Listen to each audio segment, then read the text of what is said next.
Easily study channel में एक बार फिर से आपका स्वागत है।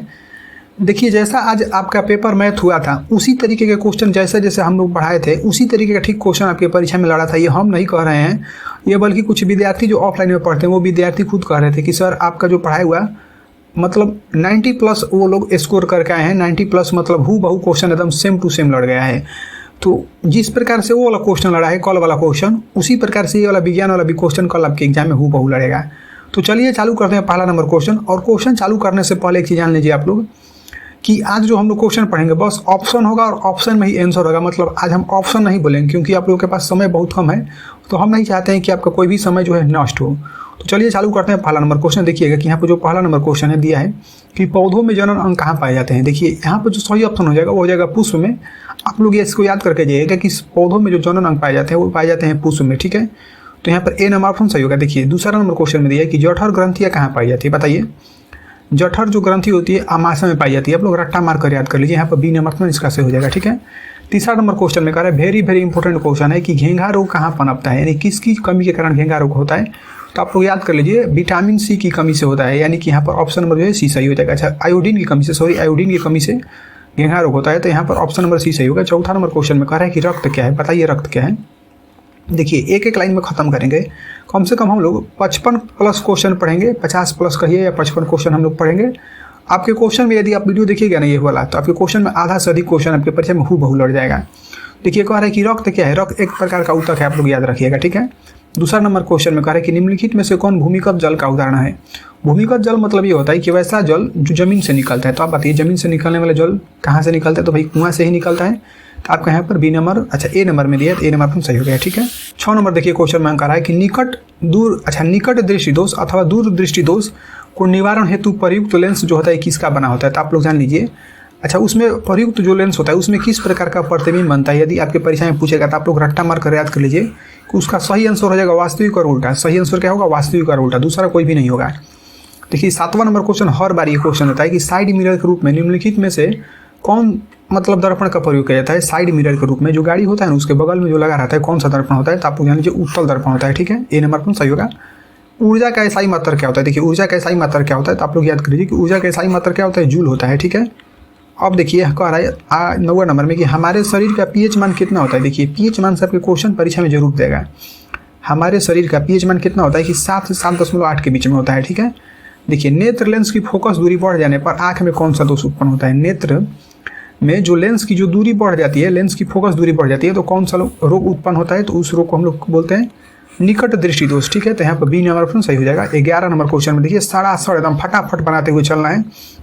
आप लोग परीक्षा में जाकर आग ही लगा कर आएंगे, जैसे मैथ में आग लगा कर आए हैं उसी तरीके से हिंदी वाले और इंग्लिश जितना भी आपका पेपर बचा हुआ है उसी प्रकार सब विषय में आप लोग आग लगा कर आना है। ठीक है, देखिए इसका सही ऑप्शन क्या हो जाएगा, ए नंबर ऑप्शन होगा उत्तल लेंस। ठीक है, अगला में दिया है कि अंडाणु निषेचित किस में होता है। देखिए योनि से, गर्भाशय से, फेलोपियन नलिका। आपको याद रखना है कि फेलोपियन नलिका से जो है अंडाणु निषेचित होता है। या फेलोपियन नलिका में भी अंडाणु में के जगह पर आपको से भी दे सकते हैं परीक्षा में, तो आप लोग में और से में कंफ्यूजन नहीं होना है। ठीक है, तो यहाँ पर सी नंबर सही होगा। देखिए 13 नंबर देखिए क्वेश्चन में कह रहा है कि चमगादड़ और पक्षी के जो पंख है, चमगादड़ और जो पक्षी के पंख है ना किस प्रकार का उदाहरण है। तो आप लोग रट्टा मार मार कर याद कर लीजिए क्योंकि समय आपके पास बहुत कम है, तो इसीलिए हम बस ऑप्शन बता रहे हैं, मतलब आंसर इसका बस बता रहे हैं, ऑप्शन पढ़ने की जरूरत नहीं है आपको। तो बस आप लोग एक लाइन में याद रखिए कि चमगादड़ और जो पंख होते हैं, मतलब चमगादड़ और जो पक्षी के पंख होते हैं ये समजात के उदाहरण। ठीक है, तो यहाँ पर बी नंबर सही हो जाएगा। देखिए 14 नंबर क्वेश्चन में कह रहा है कि वह उपकरण जो विद्युत ऊर्जा को यांत्रिक ऊर्जा में बदलता है। देखिए कि विद्युत ऊर्जा से यांत्रिक ऊर्जा में बदलता है उसको हम लोग क्या कहते हैं।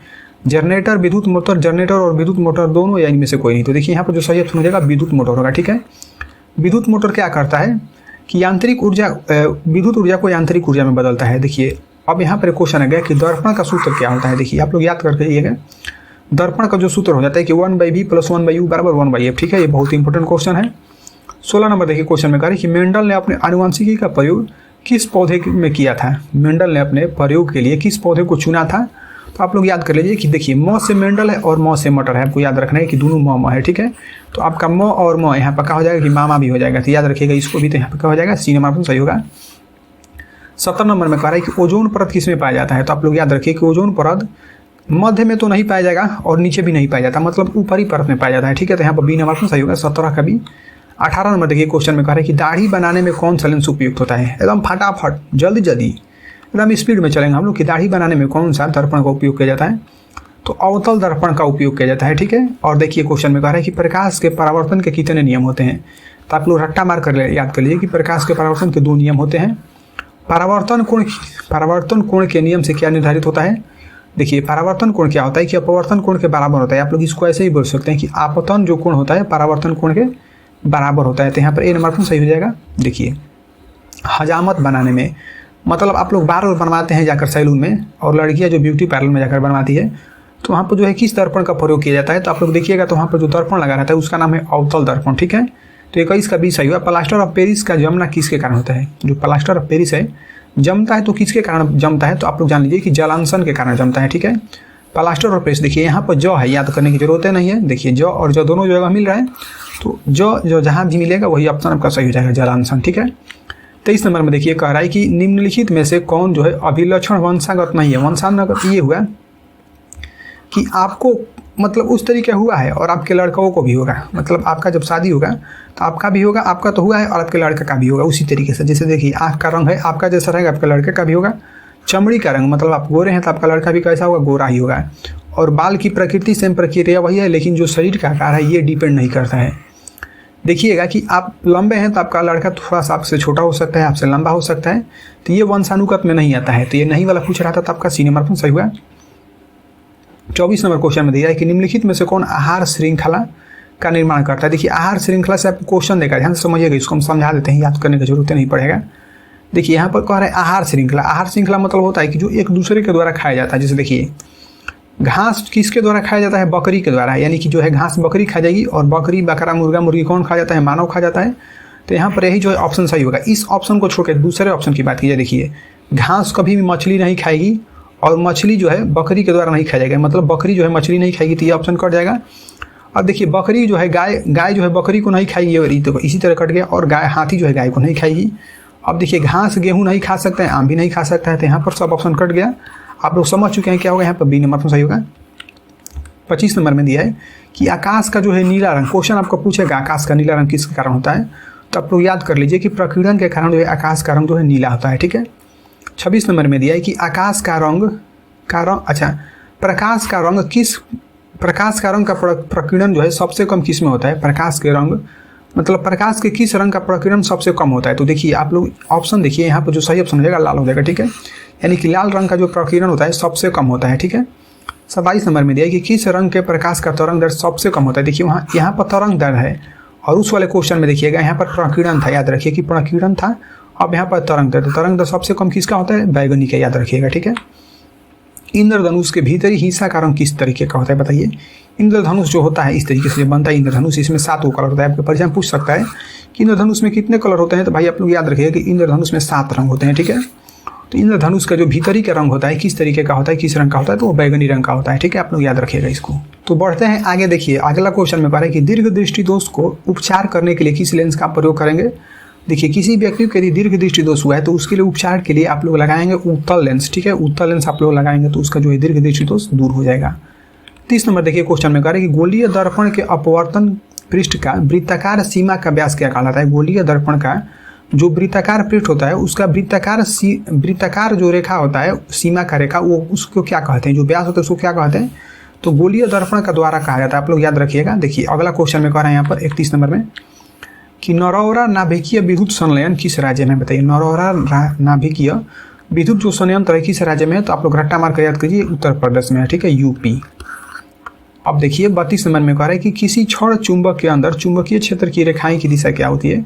किसी छड़ चुंबक के अंदर चुंबकीय क्षेत्र की जो रेखाएं की दिशा होती है उत्तर ध्रुव से दक्षिण ध्रुव से उत्तर ध्रुव की ओर होती है। आप लोग याद रखिए कि दक्षिण से उत्तर की तरफ में होती है, रट्टा मार कर याद करिए। घरेलू परिपथ में उदासीन रंग, उदासीन तार का रंग किस तरीके का होता है। जो आप घर में लाइन जाता है तो उसमें उदासीन तार का जो है रंग किस प्रकार का होता है, तो वो हो जाता है काला, ठीक है। काले रंग को उसको हम लोग बोलते हैं। तो यहाँ पर सी नंबर ऑप्शन सही हुआ। स्त्रियों में लिंग गुणसूत्र का युग्म किस तरीके का होता है। तो देखिए स्त्री में जो लिंग गुणसूत्र होता है वो होता है XX, ठीक है, याद रखिएगा, बी नंबर सही होगा। यदि पुरुषों में कहेगा तो हो जाएगा XY, ठीक है। पुरुषों में क्या होता है हम लिख भी देते हैं यहाँ पर कि पुरुष में होता है XY और स्त्री में होता है XX। देखिए वंशागत नियमों का प्रतिपादन किसने किया है? वंशानुगत या वंशागत नियमों का प्रतिपादन जो किया है ग्रेगर जॉन मेंडल ने। ठीक है, आप लोग याद रखिएगा कि मेंडल का नाम याद रखिएगा, तो ये आपका डी नंबर सही हो जाएगा। देखिए 36 नंबर क्वेश्चन में कह रहा है कि निम्नलिखित में से कौन जो है जीवाणु जनित रोग नहीं है? नहीं यहाँ पर कह रहा है, देखिए जीवाणु जनित रोग नहीं है, मतलब जीवाणु से होने वाला रोग नहीं है। तो देखिए यहाँ पर जो सही ऑप्शन हो जाएगा मस्सा हो जाएगा। ठीक है, मस्सा जो होता है वो जीवाणु से होने वाला रोग नहीं है। अब देखिए अगला में दिया है कि विभवांतर का एसआई मात्रक बताइए। विभवांतर का एसआई मात्रक क्या होता है? वोल्ट। हम फिर से बताते हैं कि आप लोग एसआई मात्रक रट्टा मार कर याद कर लीजिए, आपके परीक्षा में एसआई मात्रक अवश्य ही पूछेगा। ठीक है, बढ़ते हैं आगे। 38 नंबर क्वेश्चन में देखिए कह रहे हैं कि आमीटर को विद्युत परिपथ में कैसे जोड़ा जाता है? बताइए कि आमीटर को विद्युत परिपथ में कैसे जोड़ा जाता है? तो यहाँ पर हो जाएगा श्रेणी क्रम में जोड़ा जाता है, यानी कि आमीटर को हम लोग श्रेणी क्रम में जोड़ते हैं। यदि एक बार में आप वीडियो देखिएगा, पूरा क्वेश्चन कवर नहीं कर पाइएगा तो 2 बार देखिएगा, 3 बार देखिएगा, जब तक पूरा क्वेश्चन आपको याद नहीं होगा तब तक देखते रहिएगा। क्यों? क्योंकि आपके परीक्षा में यही क्वेश्चन आने वाला है। देखिए अगला क्वेश्चन में देखिए कि आवेश का एसआई मात्रक क्या होता है? तो देखिए आवेश का जो एसआई मात्रक होता है कूलाम होता है। ठीक है, फटाफट मार कर निकालना है क्योंकि समय आपके पास बहुत है कम। देखिए अगला क्वेश्चन में दिया है कि 1 वोल्ट बराबर क्या होता है? यानी 1 वोल्ट जो होता है उसको क्या कहते हैं? तो 1 जूल प्रति कूलाम कहते हैं। इसको ऐसे भी दे सकता है कि 1, इस तरीके से कि 1 जूल और बटा में कर सकता है कूलाम, इस तरीके से भी दे सकता है। तो आपको घबराने की जरूरत नहीं है, दोनों सेम चीज़ है। तो यहाँ पर 40 का बी नंबर ऑप्शन सही हुआ है। 41 नंबर में क्वेश्चन में कहा है कि विद्युत बल्ब का जो तंतु होता है, तंतु उसको बोलते हैं फिलामेंट, जो बीच में ऐसे नहीं रहता है, ऐसे पियर का बल्ब में ऐसे रहता है। ठीक है, तो उसको हम लोग क्या बोलते हैं? तो किसका बना होता है? तो वो होता है टंगस्टन का बना होता है। ठीक है, लोहा, तांबा, जस्ता, एल्युमिनियम इक्वल का बाड़ी वाला काम है, इक्वल नहीं होता है। ठीक है, तो यहाँ पर टंगस्टन हो जाएगा। देखिए आवर्त सारणी में दाईं ओर रखे गए तत्व क्या कहते हैं? आवर्त सारणी में जो दाईं ओर तत्व रखे गए ना उसको क्या कहते हैं? तो उसको हम लोग अधातु कहते हैं। याद रखिएगा कि आवर्त सारणी में दाईं ओर जब भी कहेगा तो आपको क्या हो जाएगा कि अधातु। अधातु में जो ऑक्साइड होते हैं किस प्रकार के होते हैं? तो आप लोग याद रखिए कि अधातु में जो ऑक्साइड देखिए यहाँ पर भी अ है और यहाँ पर भी अ है, मतलब अ मिल रहा है, तो यहाँ पर क्या हो जाएगा? ऑप्शन बी, मतलब अधातु में जो ऑक्साइड होते हैं अम्लीय होते हैं। ठीक है, 45 नंबर देखिए क्वेश्चन में कह रही है, क्वेश्चन आपके परीक्षा में न दे ऐसा इम्पॉसिबल है, मतलब हर साल ये क्वेश्चन पूछता है, रबड़ से जुड़ा हुआ है। प्राकृतिक जो है रबड़ किसका बहुलक है? तो आप लोग याद करिए कि आइसोप्रीन का जो है प्राकृतिक रबड़ बहुलक होता है। ए नंबर ऑप्शन सही होगा। देखिए अगला क्वेश्चन में कह रहा है कि डायनेमो से किस प्रकार की धारा प्राप्त की जाती है? डायनेमो से किस प्रकार की धारा प्राप्त की जाती है? तो आप लोग याद रखिए कि डायनेमो से डिस्ट प्रकार की डिस्ट धारा, देखिए यहाँ पर भी ड है और यहाँ पर भी द है, मतलब दोनों सेम लगभग मिल रहा है। तो इस तरीके से याद करने का आपका सरल तरीका हो गया। डायनेमो से डिस्ट धारा प्रवाहित की जाती है, डिस्ट धारा हो जाएगा यहाँ पर ए नंबर। अच्छा बी नंबर में दिया है। तो 45 का भी देखिए 46 नंबर क्वेश्चन में कह रहा है कि मानव शरीर के किसी सामान्य कोशिका में गुणसूत्र कितने युग्म होते हैं? देखिए युग्म मतलब होता है जोड़ा, आपका युग्म नहीं देकर परीक्षा में जोड़ा देगा तो बिल्कुल कंफ्यूज नहीं करना है। ये हो जाएगा 23 जोड़ा। मनुष्य में कितना जोड़ा होता है? 23 जोड़ा तैयार होता है, इसको आप लोग याद रखिएगा। ठीक है, निम्नलिखित में से कौन एक लिंगी पादप का उदाहरण है? देखिए हम यहाँ पर एग्जाम्पल के तौर पर इस तरीके से 4 गो लिखे हैं। ठीक है, आप लोग रट्टा मार कर याद कर लीजिए कि एक लिंगी पादप कहेगा ना, पादप मतलब होता है, इसका मतलब कहेगा पादप आपको निकालने के लिए। तो देखिए यहाँ पर 4 गो दिया है कि पपीता भी हो सकता है, ककड़ी भी हो सकता है, घिया भी हो सकता है, कद्दू के फूल भी हो सकते हैं। ठीक है, तो आप लोग याद रखिएगा कि एक लिंगी पादप के बारे में जब भी कहेगा तो ये 4 को ऑप्शन आप लोग याद रखिएगा। जो ऑप्शन नंबर सी में 4 को दिया है यहाँ पर वर्ड, तो आपका ऑप्शन सही हो जाएगा। ठीक है, देखिए यहाँ पर निम्नलिखित में से कौन जो है मानव मादा जनन तंत्र का भाग नहीं है? मानव के मादा मतलब हो गया स्त्री का जो है जनन तंत्र का भाग नहीं है। तो देखिए अंडाशय भी है, गर्भाशय भी है, डिंबवाहिनी भी है, लेकिन शुक्रवाहिका नहीं है, ये पुरुषों में पाया जाता है। ठीक है, याद रखिएगा कि ये पुरुषों में, तो पुरुष वाला आप चीज़ को लगा दीजिएगा स्त्री में और स्त्री लगा दीजिएगा पुरुष में, तो पूरा काम गड़बड़ हो जाएगा। देखिए 49 नंबर क्वेश्चन में कह रहे हैं कि निम्नलिखित में से कौन है उभयलिंगी तंतु है? उभयलिंगी तंतु है यानी कि जंतु दिया है। निम्नलिखित में से कौन जो है उभयलिंगी जंतु है? तो देखिए केंचुआ यहाँ पर जो होगा उभयलिंगी जंतु का उदाहरण हो जाएगा। ठीक है, देखिए 50 नंबर क्वेश्चन में कह रहे हैं कि निम्नलिखित में से कौन जो है पुष्प का कौन सा भाग फल बनता है? बताइए कि जो पुष्प होता है उसका कौन सा भाग जो है फल बनता है? तो देखिए ये सब कट जाएगा। यहाँ पर क्या हो जाएगा कि अंडाशय जो है पुष्प का फल बन जाता है। देखिए अगला क्वेश्चन बता रहे कि पुष्प का कौन सा भाग परागकण बनता है? परागकण बनता है किस भाग से? तो पुंकेसर से क्या बनता है? परागकण। देखिए यहाँ पर भी प है, यहाँ पर भी आधा, तो आप लोग इसी तरीके से सही कर दीजिए, खाली मिलाकर फर्स्ट मिलेगा तो आपका 1 नंबर इसी तरह से मिलता चल जाएगा। तो यहाँ पर देखिए कि पुष्प का कौन सा भाग परागकण बनाता है? तो यहाँ पर हो जाएगा पुंकेसर। ठीक है, देखिए 52 नंबर क्वेश्चन में कह रहा है कि अमीबा में अलैंगिक जनन किस विधि द्वारा होता है? अमीबा में अलैंगिक जनन किस विधि के द्वारा होता है? तो आप लोग याद रखिएगा कि विखंडन विधि द्वारा अमीबा में अलैंगिक जनन होता है। ठीक है, एक क्वेश्चन ये भी हो जाएगा आपके परीक्षा में, ये भी पूछ सकता है कि अमीबा में किस प्रकार का जनन पाया जाता है? तो आप लोग याद रखिएगा कि अमीबा में अलैंगिक जनन। देखिए ये कुल मिल जाता है 11 में, यानी कि सब मिल जा रहा है।